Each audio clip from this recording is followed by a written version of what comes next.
welcome to another 31 Days of Horror 2018 video. We are on movie number 21. Moving along, and we are talking about Kiss of the Damned here. Now, I learned something tonight that I didn't know previously. I knew Leslie was not into sci-fi and action movies.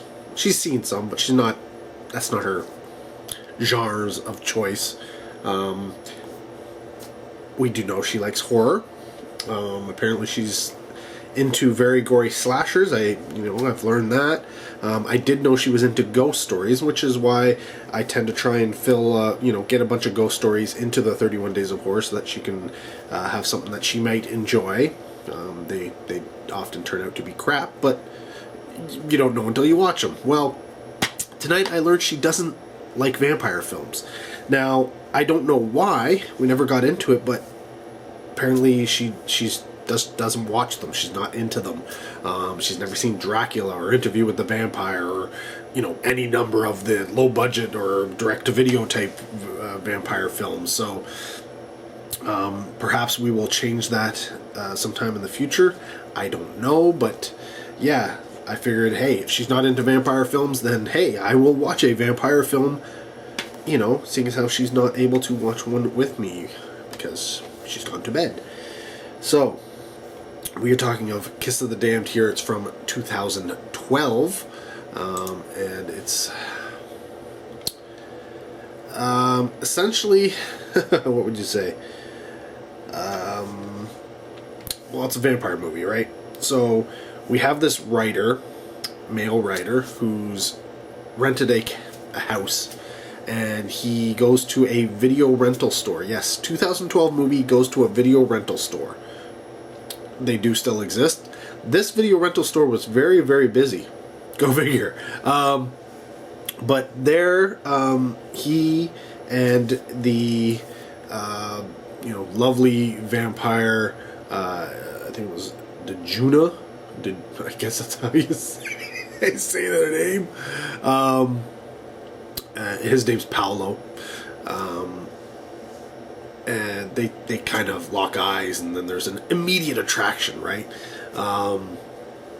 And so they eventually, get together, and then she's a vampire, and she knows, what, this guy's human.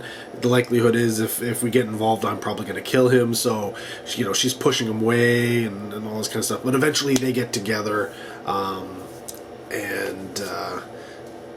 it's a part love story, right? Enter her sister, and also a vampire, Mimi. And Mimi's the bad girl. Dejuna is like the sweet, very proper, of the sisters, and Mimi is she's like punk rock, right? And so there's a conflict there. So it's also a sibling, I don't know if you'd call it a rivalry, but a confrontation type thing going on.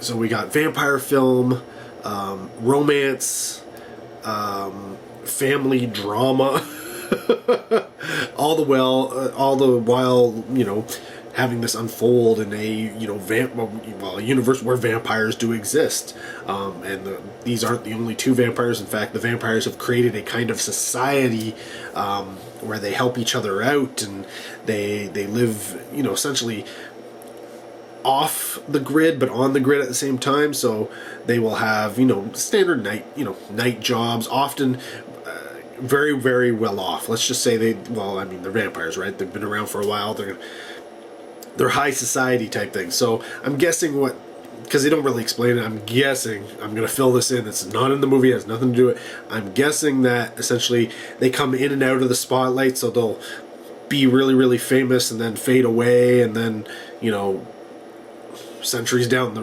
line or something, they'll come back and do something famous again. Or maybe they'll go off into a completely other type of career or something that doesn't put them in the limelight or spotlight or have their name known or their face known. Of course, in this day and age with cell phones and stuff and the internet, it's a little harder. But 2012, that was so long ago. I guess that's something that people think you could do. Excuse me. So, essentially you have this very... I'm not going to say spunky's not the right word. Very independent-minded, troublesome Mimi who enters into essentially this love. Well, not enters into, but enters into the world of this love affair between this man and this woman,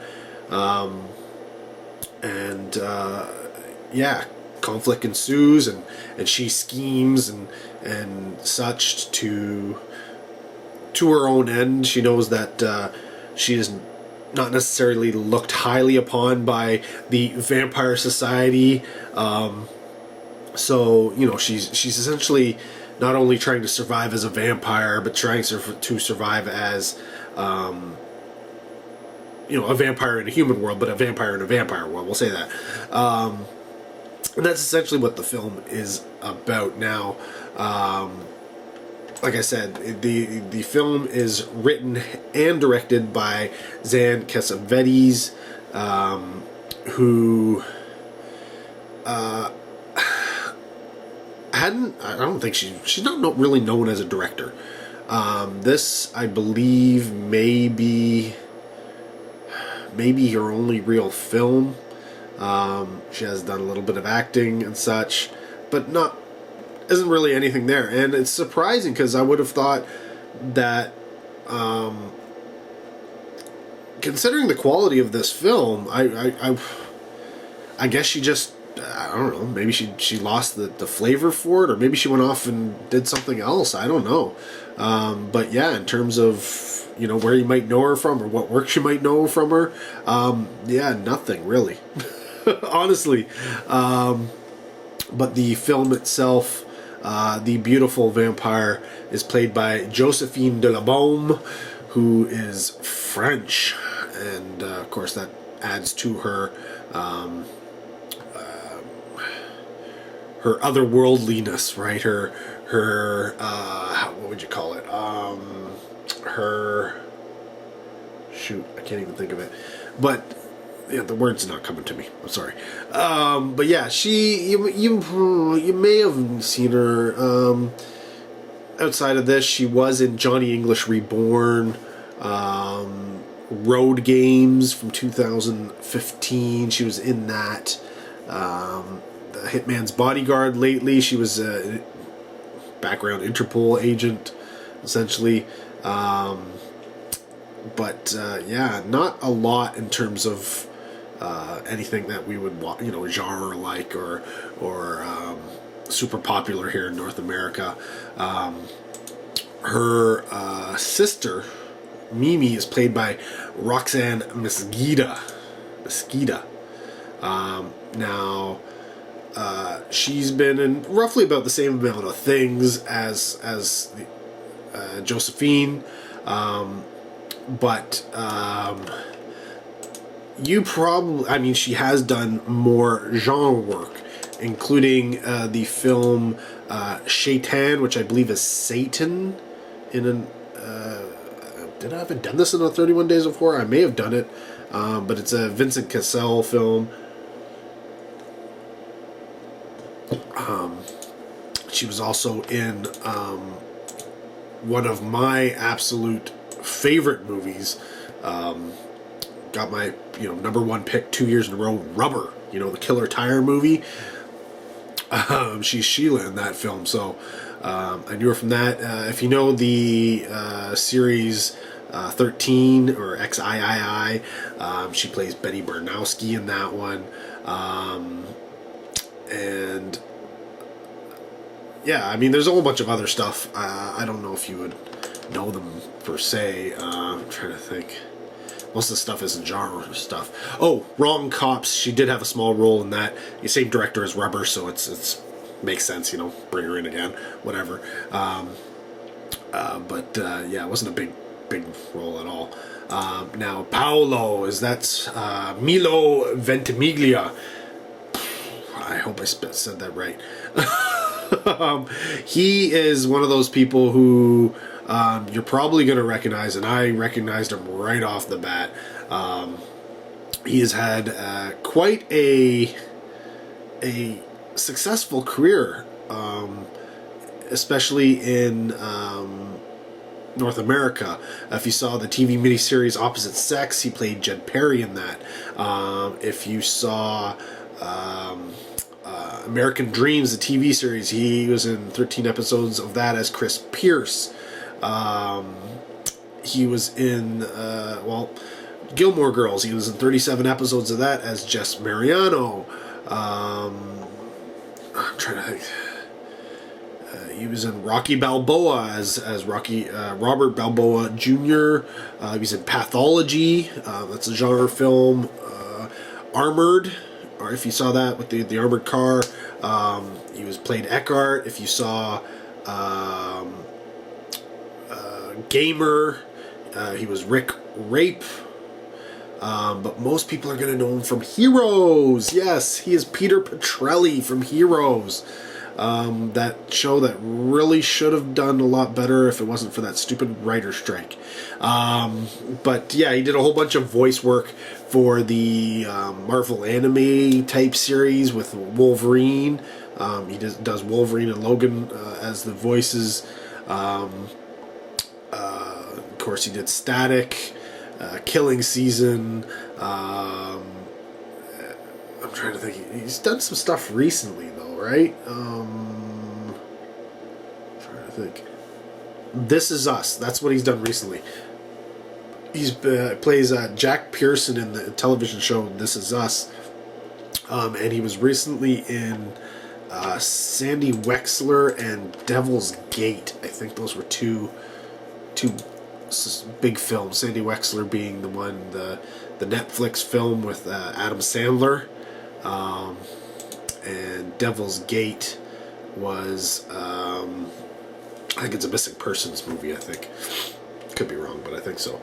Outside of that, there are a couple of people of note. Anna Muglalis, probably not somebody you would really know, but she plays the role of Xenia, who is kind of she I think she owns the house that they're staying at. I think she's an actress or something like that, and so she's kind of in the role right now of, sort of like dead mother, I guess you would say. She's, I guess she's a head vampire or something like that. Now, you probably wouldn't know her because she hasn't done a lot of genre stuff. But I mean, she has done a lot of French stuffs, films and such, like The Dark Sea, which is, I think, an Italian film. Photo and Jealousy. I'm trying to think what else.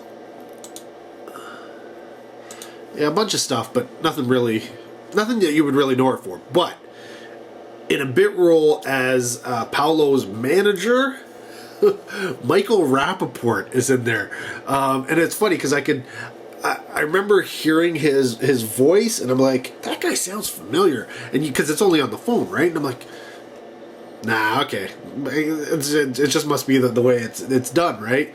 But then he shows up in the film later on, and to track down Paolo, who hasn't really been returning his calls, and there you see it. I was like, oh my god, that is crazy. So, I mean, before Atypical and White Famous and what else? Public Morals, or Justified, or The Mob Doctor, or Prison Break, like before he was in any of these things. The War at Home was another one that he was big in. Boston Public, I think, was probably his biggest one. But yeah, before all that kind of stuff, Oh, and Deep Blue Sea, of course, you'd know him from that. But I mean, I kind of, I guess he'd be mostly known as, is it comedic? Yeah, I guess he'd be in the comedic area. Even though he does a lot of stuff outside of the comedic area, right? So, but yeah, he's a guy who goes all the way, all over the place, and somehow lands himself in this weird, like, sort of like, I guess just as he's starting to really bounce back and get himself out there again, he lands this Kiss of the Damned movie, and decide, maybe he knew somebody, I don't know, but it just seemed so weird to have Michael Rappaport in this film. Now, I've given you what it's kind of about. I've given you who's in it. Is it a good film? It's a slick film. Like, it is. It looks good. The acting is good. The gore is decent. But it's a vampire film. And so vampire often has that, like I said, there's the love story going on, a romance. So often you associate vampires with, like sex and lust, right? Well, it is called Kiss of the Damned, right? So, there is quite a, like, this is one step away from like softcore almost.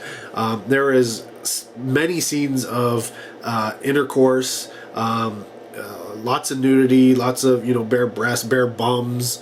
They don't really show too much outside of that, which is how you would, jump into the softcore area. But they do try and keep things kind of hidden. But at the same time, it's quite graphic. I was surprised at how graphic the film was. So yeah, if you're looking for a vampire film with a good amount of nudity, Kiss of the Damned is probably high on your list, I guess. I'd put it. I was completely surprised. It did have the, how when you lock your door you can have that chain on it, and you open it up and you can, it's still kind of locked but you can see through it. It has the first time I've ever seen a makeout session happen between the door, like the open door. The makeout session between, like in this little space right like this. First time I've ever seen that. And it's here in the Kiss of the Damned. So kudos to that. You know what? That was original. I don't think I've never seen anything like that before.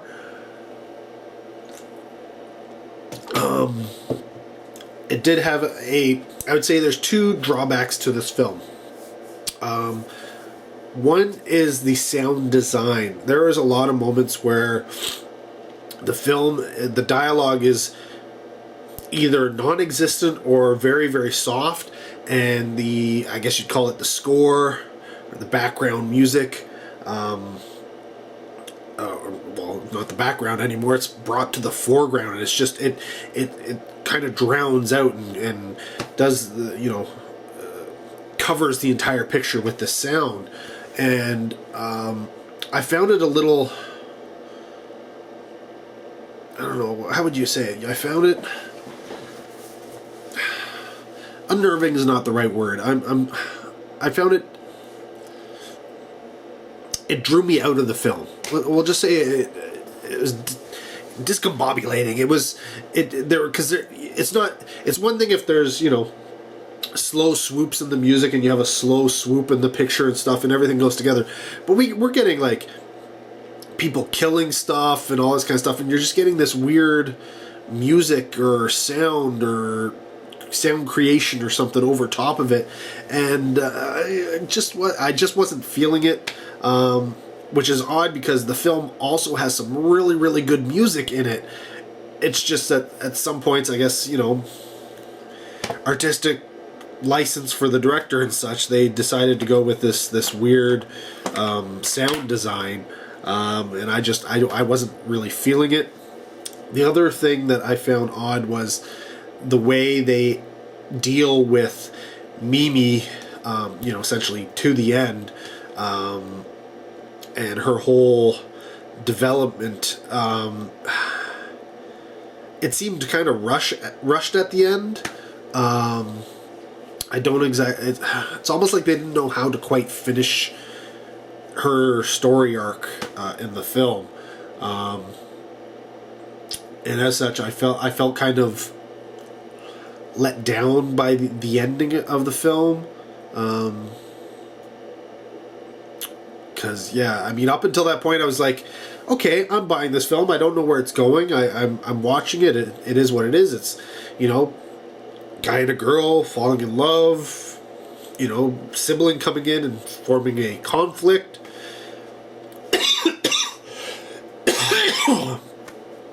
Oh.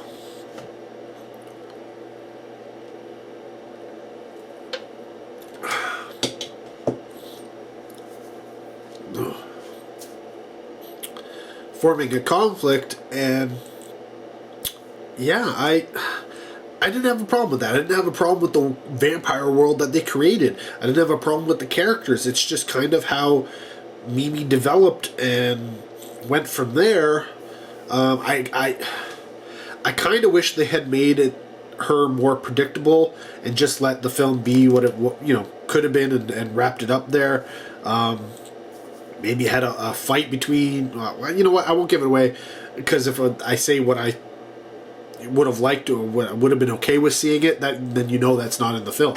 But we'll just say that I didn't like the way they dealt with the development of the rambunctious bad girl sister, and how they finished the film with regards to that. But other than that, Kiss of the Damned. If you're looking for some skin in your vampire movies, it's one for you. It's erotic. I mean, it's not super erotic that it's obviously softcore or anything like that, and sex doesn't make up the entirety of the film. But when it does make up a proportion of it, and when it does happen, it happens. So if that's what you're looking for, this is a recommend for you. If you're more into the gothic horror, this isn't the gothic vampire stories, Interview with the Vampire type stuff. Not quite there.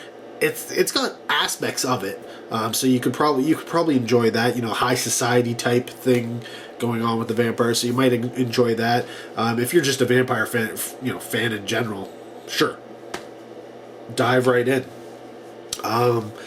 The film is essentially, it's kind of mediocre though. I'd say it's the halfway point. I'd say a 3 out of 5. It's well made for the most part. Artistic licenses are what they are. You either like them or you don't. I could easily knock it down to a 2.5, but there's no reason for it. It is a solid vampire movie. I like the way it works into the vampire type mythos and the lore of everything. It's definitely very, very watchable. Very, very, it's enjoyable. It doesn't really go anywhere, but at the same time, it doesn't really need to go anywhere, I guess. It touches on a lot of aspects that you expect in vampire lore and mythology and films and books and etc. And it doesn't do so sloppily necessarily. It doesn't do so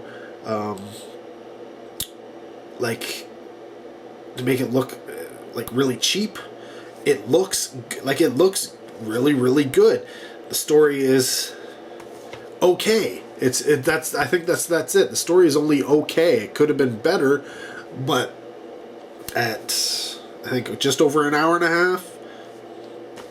I mean, yeah, they could have pushed this to 2 hours and probably made or flushed out Mimi's character to a better ending. Maybe that's what they needed to do. I don't know. Because you think just when it's going to get going, it kind of ends. That's the problem. You're just getting to know these characters and get involved with them, and then next thing you know, the movie's over, and you're like, this was going somewhere. Where did it go? It didn't go where, So, yeah, that is Kiss of the Damned from 2012 for the 31 Days of Horror, number 21. 10 more movies to go. I'm running out of time. I can do it. I can do it. It is possible. But we'll have to see. We'll have to see. Anyways, thanks for watching. Let me know if you've seen Kiss of the Damned. Comment down below whether you liked it or not. Keep it spoiler free as always. Like I try with these reviews as much as possible. But I love to hear from you. Thanks for watching. Until next video, take care. Have a good one.